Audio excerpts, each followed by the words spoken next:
بسم اللہ الرحمن الرحیم۔ میرے مسلمان بھائیوں اور بہنوں، انسان کی زندگی میں ایسا کبھی کبھی لمحے آتے ہیں جب انسان بہت زیادہ ڈپریشن میں چلا جاتا ہے، مایوس ہو جاتا ہے۔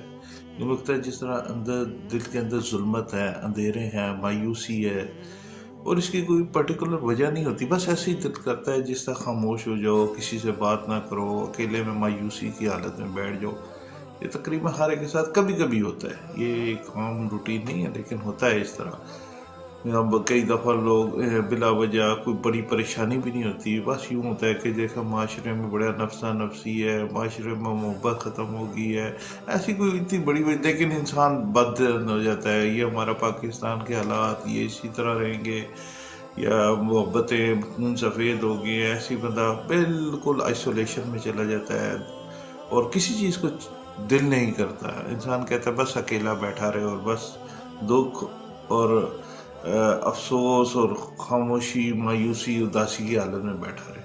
تو میرے بھائیوں، اس کے لیے سب سے اکثیر چیز ہے سورۃ ضحیٰ۔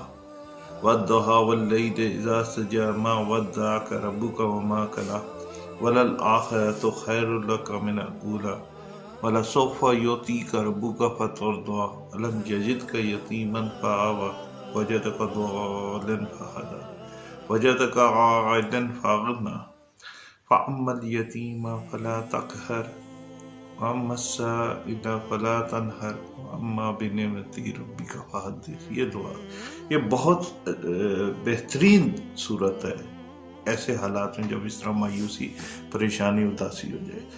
آپ اس کی تلاوت کریں تو انشاءاللہ تعالیٰ آپ دیکھیں گے کہ اس سے یہ جو اندھیرا اور خاموشی اور مایوسی جو دل میں بیٹھ جاتی ہے ختم ہو جائے گی۔ اور اس کے بعد پھر شکرانے کے طور پہ الم نشرح لک صدرک ووضعنا عنک وزرک الذی انقض ظہرک ورفعنا لک ذکرک فإن مع العسر یسرا ان مع العسر یسرا فإذا فرغت فانصب وإلی ربک فارغب۔ یہ والی پڑھ لیں میرے بھائیوں۔ تو یہ چھوٹی چھوٹی چیزیں اپنی لائف کے اندر یہ ہمیں پتہ ہونی چاہیے۔ اس طرح کے حالات جب ہوں تو ہمیں پتہ ہو کہ اسلامی طور سے کس طریقے سے ان چیزوں سے کیسے ڈیل کریں۔ تو اس کے علاوہ سورۃ ضحیٰ کی بہت سی اور فضیلت ہیں، جس طرح تفسیر ابن کثیر میں ہے، حضرت جندب رضی اللہ تعالیٰ عنہ سے روایت ہے کہ جب وحی کا شروع میں سلسلہ کچھ عرصے کے لیے رک گیا تھا، حضرت جبرائیل نے ولی لائے نہیں، تو کفار نے شروع کر دیا، مشرکین مکہ نے، کہ اب تک وحی کا سلسلہ منقطع ہو گیا۔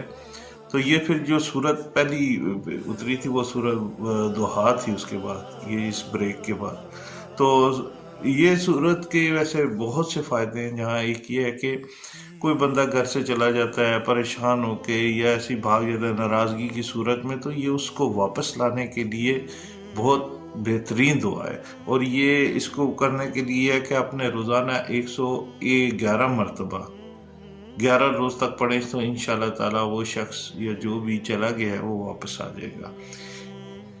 اگر اسی طرح آپ کوئی کام ہے جس کے سلسلے میں آپ متفکر ہیں کہ کروں نہ کروں، کیا ہوگا، کیا سلسلہ ہوگا، تو اس صورت میں عشاء کی نماز کے بعد صاف کپڑے، ظاہری بات آپ نے وضو ہے، جسم تو پاک ہے، اچھے سے کپڑے پہن کے، صاف ستھرے دھلے ہوئے پہن کے 21 مرتبہ آپ اس صورت کو 7 دن تک پڑھیں، تو انشاءاللہ آپ کو خواب کے ذریعے پتہ چل جائے گا اس کام کا انجام کیا ہوگا۔ تو اس لیے جب یہ ہو تو یہ صورت بڑی بہترین ہے۔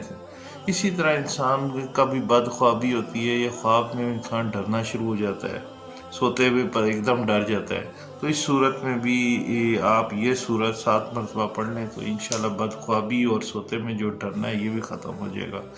میرے بھائی، اس کے علاوہ کوئی تجارت رکی ہوئی ہے، آپ نے کوئی کام سلسلہ شروع کیا ہے اور اس میں کوئی کاروبار چل نہیں رہا، رکا ہوا ہے، یوں فیل ہو رہا ہے جیسا بندش ہے، تو اس سلسلے میں بھی آپ 313 مرتبہ 313 ٹائم 21 دن تک اس صورت کو پڑھیں تو انشاءاللہ تعالیٰ اللہ نے برکت کی تو یہ آپ کا رکی ہوئی تجارت بھی چل پڑے گی۔ میرے بھائیو، یہ چھوٹی چھوٹی چیزیں ہوتی ہیں اور ان کے بہت سے فائدے ہوتے ہیں، بس ہمیں چاہیے کہ ہم اس طریقے ان چیزوں کو فالو کریں، اللہ تعالیٰ ہمارے لیے خیریت کا معاملہ کرے، لیکن اس کے لیے یقین بہت بہتر ہے، یقین بہت ضروری ہے کیونکہ یقین سے چیزیں بنتی ہیں. اللہ تعالیٰ وہ خوش گمان بدگمان. بندہ آدھا تیتر آدھا بٹے نہیں. جب یقین ہے تو پورے یقین کے ساتھ کریں. انشاءاللہ تعالیٰ آپ ان کی تاثیر دیکھیں گے. جو بھی وظائف میں بتاتا ہوں جو اس طرح ان کا تبھی فائدہ ہوتا ہے. اور فرائض کی اہتمام کریں. اللہ تعالیٰ آپ کو مجھے آسانیاں تقسیم کرنے کی توفیق عطا فرمائے. صدق اللہ العظیم.